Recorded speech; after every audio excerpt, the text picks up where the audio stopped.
Democrats definitely view this at the end of the race, something that is shifting momentum ahead of tomorrow. Something that's shaking up this market as well. Need to point out what's happening with the commodity market too. Crude is up by more than 3%. We're higher on Brent, higher on WTI. Iran is planning a strong and complex attack on Israel. The Wall Street Journal saying Iran isn't planning to limit its response to missiles and drones, citing Iranian and Arab officials. So also we heard from the Iranian Foreign Ministry spokesperson today saying we will utilize all our material and, quote, spiritual resources and every available means with full strength in our response to Israel. They say that they are planning a counter strike. Now, we've heard this before, and there's even some reporting that maybe this would come before the U.S. presidential election.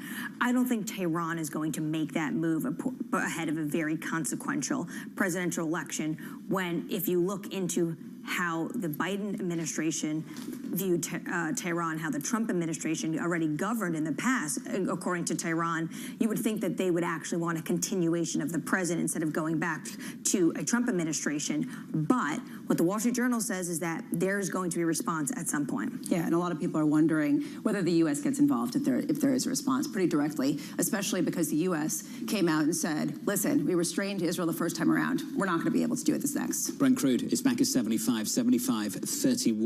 Elsewhere, Chinese lawmakers are gathering in Beijing to sign off on a fiscal package worth trillions of yuan.